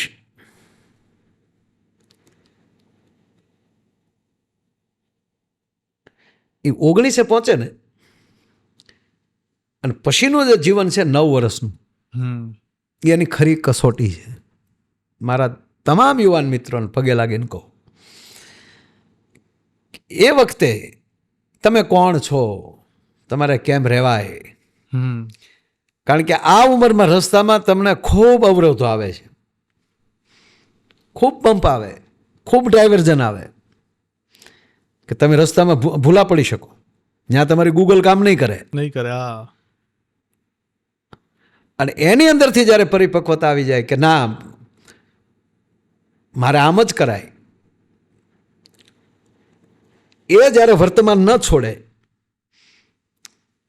અથવા વ્યસનના લફરા આવી જાય. જી. અત્યારે આપ જાણીએ છીએ કે કોલેજોમાં સાહેબ કેવડા પદાર્થો મળે છે. જી. કોલેજ અવસ્થા હોય ત્યાં, તમારી કોલેજ અવસ્થા થઈ જાય ઉંમર, તો વ્યસન બાજુ જવાના કેવડા રસ્તા ખુલી જતા હોય. કેવડા પદાર્થો બધા માર્કેટમાં મળતા હોય છે, બજારોમાં, અથવા ગુપ્ત રીતે હેરોઇનથી માંડી બ્રાઉન સુગર, તમામ પ્રકારના મોટા ડ્રગ્સ મળે છે અત્યારે. શું કામ મારા દેશનો યુવાની બાજુ જાય? એનો અર્થ એ થયો કે એ નિર્માલ્ય થઈ ગયો છે, એને પોતા ઉપર ભરોસો નથી રહ્યો, એટલે એને વ્યસનનો સહારો લેવો પડે છે. એનો અર્થ કે એણે આગળનું બધું ભૂલી ગયો છે, ત્યારે એને કેવલ ને કેવલ, કારણ કે એ ઉંમર એક એવી છે કે એન્ટ્રી પાડવી છે. પણ ખરી એન્ટ્રી એ કહેવાય કે જે વિષય ઉપર જવું છે, વિષય પકડીને હાલ્યો જતો હોય. મારા દેશનો નાનામાં નાની ઉંમરનો ભારત વર્ષનો સફી હસન, જી, આપણા ગુજરાતનો સાણંદ, તો એ જો આ ઉંમરે પરિપક્વતા પ્રાપ્ત કરીને યુપીએસસીમાં ફર્સ્ટ આવે અને ડાયરેક્ટ આઈપીએસ થઈ અને ગુજરાતમાં આવે, આવા ઘણા બધા યુવાન, આ તો વાત કરું. પણ જો એ માણસ આમ વળી ગયો હોત, અથવા કોઈના પ્રેમમાં એ માણસ ફસાઈ જાય, માણસમાં શું તાકાત, યુવાનમાં શું તાકાત નથી, શું ન કરી શકે. પણ જ્યારે એ વ્યસન બાજુ વયો જાય છે, જ્ઞાતિવાદમાં વયો જાય છે, દીકરી હોય કે દીકરા હોય, અને દીકરીઓની જ મોટી જવાબદારી છે. દીકરીના બાપ થવું ને સાહેબ, એ બહુ અઘરું છે. દીકરો 5 દિવસે ઘરે ન આવે તો ચાલે, પણ દીકરી જ્યાં સુધી ઘરે ન આવે ત્યાં સુધી બાપને હક ન હોય. અને એ દીકરીઓ એમ કહી દે કે અમે નિર્ણય લઈ લીધો છે, એ દીકરી જિંદગીમાં સુખી ન થાય. જે બાપુજીના હુડા પડાવે જે દીકરી દીકરા, એ જિંદગીમાં સુખી ન થાય સાહેબ. તમારે જ્યાં લખો એને લખી લેજો. પણ એ જ્યારે 19 વર્ષના થાય પછી કેટલા આવે? 20. 20 નો અર્થ થયો ઝેર. ઝેર, હા. 20 વર્ષના થયા ને એટલે ઝેર થયું. 20 એટલે ઝેર. 21, 22, 23, જો ઝેર વધતું ગયું. પણ 10 વર્ષ જે જીવી જાય પછી શું આવે? 30. પછી જગતમાં 30. પછી જગતમાં તું તરતો થઈશ. પછી એકલો ન તરતો દોસ્ત, બીજાને હારે લેજે. 31, 32, બીજાને મિત્રોને જે હારે ભણતા હતા, આવો ચાલો સાથે રહીને, જેમ તમે આખી ટીમ જે કામ કરી રહ્યા છો. અને એવી રીતે તમે 10 વર્ષ હાલી જાવ ને એટલે શું આવે? 40. પછી જગતમાં 40 તું. વાહ. અને જગતમાં હાલતો થઈ ને એટલે 41, 42 જગતમાં તમારા નામની તાળીઓ પડશે. આવું અનેક વાર સ્ટેજ ઉપર હું બોલ્યો છું. પણ કહેવાનો મતલબ કે યુવાનો એક ખાસ આ કે એવી સંગત ન કરતા કે તમારી પ્રગતિને તમે જે બનવા માગતા હો એને કોઈ રોકી શકે. હા. ખોટા રવાડે નહીં જાઓ. આ 10 નાપાસ બેઠો છે, પણ જો બીજે રવાડે હું વયો ગયો હોત તો આજે હું સારા માણસને સાંભળી ન શક્યો હોત. અને સારું સાંભળવું એ જ શિષ્યપણું છે. અને સારું જ્યાંથી મળે છે એ તમારો ગુરુ છે. વાહ. હંમેશા કોકને ગુરુ બનાવીએ. હંમેશા કોક સારું બોલે છે, સારું કહે છે, સારું રમે છે. આપણે ગુરુને કેવલ ને કેવલ એક ડ્રેસમાં બાંધી દીધા છે, એક વેશમાં બાંધી દીધા. ગુરુ દત્તાત્રેય 24 ગુરુ કર્યા હતા. જી. એમાં કૂતરાને પણ ગુરુ કર્યો કે આની અંદર કેવડી ખાનદાની છે કે આ મારો જણું બટકું ખાય છે. મેં મારા ઘરનો કૂતરો નથી પાડ્યો હતો પહેલાં, પણ અત્યારે હું મારા પોતાનો નથી, પણ સોસાયટીના કૂતરાને એટલું બધું નાખું છું ને આખી રાત કૂતરા 1 નહીં 15 કૂતરા રાતે આપણા બંગલાની બહાર બેઠા હોય. હું કામ ભૂલથી કોઈ જ્ઞાન હોય અર્થ કે એમાંથી ગુણ લીધો તમે. જી. અને એમાં આવા મહાપુરુષો જ્યારે આપણે એની નજીક જવા મળે, પણ એવા અનેક તમે નાના નાના મુદ્દાઓને જીવનમાં ઉતારતા થશો ને ત્યારે કોઈ સમૃદ્ધ ગુરુ ઓટોમેટિક તમને બોલાવશે. અને એની જ્યારે તમારા ઉપર કૃપા થઈ જાય તો તમારી ઓટોમેટિક તમારી જ્ઞાનની ગંગાઓ છૂટવા મળતી હોય છે. જેવી રીતે કોઈ પણ દીકરી છે, પહેલાં એને રોટલો ના આવડતો હોય અથવા રોટલી ના આવડતી હોય તો એને ખાસ ધ્યાન દેવું પડે, પણ જેવું આવડી જાય તો વાતું ચાલુ હોય પણ અહીંયા રોટલી ગોળ જ થાય. ગોળ જ થાય. હા. એમ તમને કોઈ ગુરુની કૃપા થઈ જાય ને પછી તમે ગમે કરતા છો, પણ ઓલું કાર્ય તો એ તમારું સિદ્ધ જ થવા મળશે. એટલે ગુરુની બહુ આવશ્યકતા છે. હારો મિત્રની પહેલી 2 વાતો લેવી એ તમારો ગુરુ છે. અને ગુરુત્વ એટલે ખેંચાણ, એના તરફ આકર્ષણ. અને ગુરુ એટલે તમારો જે કાંઈ અંદર અંધકાર પડ્યો છે એને પ્રકાશ તરફ, તમારી ગતિ તરફ. અને તમારો એને જ ગુરુ કહેવાય કે તમને સારી જગ્યાએ કે તમને ઉચ્ચ તરીકે જોવા માટે દુનિયા થનગનાવી નાખે એવી પ્રેરણા મળે, એ જ ગુરુ છે. બહુ જ અદ્ભુત વાત કીધી તમે. અને જે રીતના તમે સમજાવો છો ને મને એવું થાય ને સાંભળતો જ રહું. કદાચ આમ થોડા ઘણા પ્રશ્નો તૈયાર કરીને આવ્યો તો મનમાં કે આટલું પૂછીશ, પણ એવું લાગે છે તો બધું બહુ પૂછવાનું છે, કેટલું જાણી શકાય એવું છે, કેટલું જ્ઞાન છે. અને પણ મિત્રની વાત કરી એટલે છેલ્લો એક પ્રશ્ન મારો એવો છે કે સાચો મિત્ર કોને કહેવાય તમારા અનુસાર? સાચો મિત્ર તમારી દરેક વસ્તુનું ખ્યાલ રાખે, અથવા તો જે તમને ખબર નથી રહેતી એની ખબર પાડીને તમને એમ કે આ વસ્તુનું ધ્યાન રાખજો, ઓલું આ થયું હતું. અને ત્રીજી વસ્તુ કે તમારી અમુક વસ્તુની એને ખબર હોવા છતાં તમને ખબર ન પડવા દે એને તમારું હરખું કરી નાખતો હોય છે. એટલે કવિ કાગ બાપુની એક પંક્તિ છેલ્લે હું તમારે સામે રજૂ કરું કે મિત્ર કોને કહેવાય. પંડ પીડાય નહીં વહમી વાતો, એ કોઈ દી ભેરું ને નો ભણાય જી. આ પંડ પીડાય નહીં વહમી વાતો, એ કોઈ દી ભેરું ને નો એ ભણાય જી. એટલે મિત્રને કહેવું નહીં, તમને તકલીફ હોય એ કહેવી નહીં, અથવા કોઈને કહેવી નહીં. ત્યારે તમને ખબર પડશે કે મિત્ર કોણ તમારો.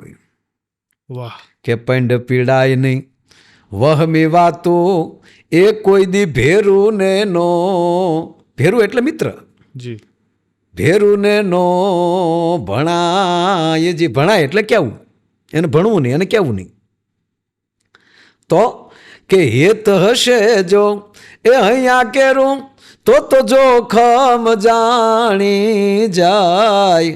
ભાઈ એને ભરોસે રેવાય જી. ભરોસે રેવાય એમાં ડાપણ નો રે ડોળાય. ભાઈ એને ભરોસે હે રેવાય જી. જે રીતના તમે વાતોને સમજાવો છો, જે દરેક એક પ્રસંગો, જીવનના સંબંધો, એક નાની વસ્તુ પર જે તમારી અંતરદ્રષ્ટિ છે, જે સમજ છે, આ કદાચ માત્ર શિક્ષણ થકી આવે તો મને નથી લાગતું, પણ હું એવું માનું છું ગુરુ કૃપાથી જે રીતના તમે લોકોને સમજ્યા છે, જે રીતના તમારું વ્યક્તિત્વ અને પ્રકૃતિ રહી છે એના થકી છે.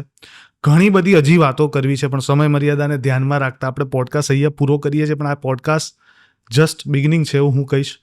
મારે હજી ઘણું બધું જાણવું છે. કદાચ મારા મનમાં પોડકાસ્ટ પહેલાં કદાચ 5-10 પ્રશ્નો હશે, હવે થયા પછી બીજા 50 પ્રશ્નો છે અને હવે મારે વધુને વધુ પૂછવા છે, વધુને વધુ જાણવા છે અને મારી ઈચ્છા છે કે આજના યુવાનો કદાચ તમને વધારે સાંભળે. એટલે મારી ઈચ્છા છે કે ભવિષ્યમાં પણ આપણે આવા જ પોડકાસ્ટ કરીએ, બેઠક કરીએ આવીને આવી. અને થેન્ક યુ સો મચ કે તમે મને સમય આપ્યો અને આટલું સરસ મજાનું મને સમજાવ્યું. Thank you so much. જી અનુજભાઈ, આપના માધ્યમથી પણ આ બેઠકના માધ્યમથી જે પ્રોગ્રામમાં જે વાતો ન થઈ શકતી હોય કે થઈ હોય કે વાત ન થઈ હોય એ આ બધાના માધ્યમથી અમે પણ કરી શકીએ.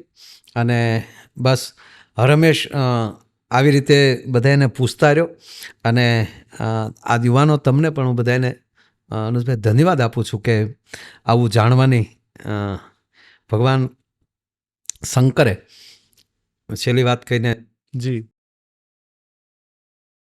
ભગવાન શિવના પ્રથમ પત્ની એ સતી હતા અને આખી કથા છે. પણ ભગવાન રામની કથા એ ન સાંભળી શક્યા, થોડોક અહમ હતો જે કાંઈ બન્યું એ. અને પછી યજ્ઞકુંડમાં પડતું મૂકે અને બીજો જન્મ પાર્વતીનો થાય છે. અને પાર્વતીના પાછા શિવ સાથે લગ્ન થાય અને પછી ભગવાન શંકરને પૂછે છે પાર્વતીજી કે પ્રભુ, ગત જન્મમાં મારા પિતાના અહંકારના હિસાબે હું આપની પાસેથી રામકથા સાંભળી ન શકી, પણ આ જન્મમાં બીજો મેં જન્મ લઈ તપ કરીને ફરીવાર તમને પ્રાપ્ત કર્યા, આપ મને રામકથા કહો. તો ભગવાન શિવે એવું કીધું છે કે જેને સારું સાંભળવાની ઉત્તેજના જાગે એ પણ ગુરુ કૃપા હોય, શિવ કૃપા હોય તો જ થઈ શકે. અને ભગવાન શિવે કીધું ધન્ય ધન્ય ગિરિરાજ કિશોરી, એ ગિરિરાજ હિમાલયની દીકરી, હું તને ધન્યવાદ આપું છું. એટલે કહેવાનો મતલબ કે સારી વાતો સાંભળવી એ પણ શિવની કૃપા હોય. અને આપના માધ્યમથી આપ જે સરસ મજાનું કાર્ય કરી રહ્યા છો તો આપને અને આપની ટીમને હું ખૂબ ખૂબ ધન્યવાદ આપું છું. અસ્તુ, જય શ્રી રામ.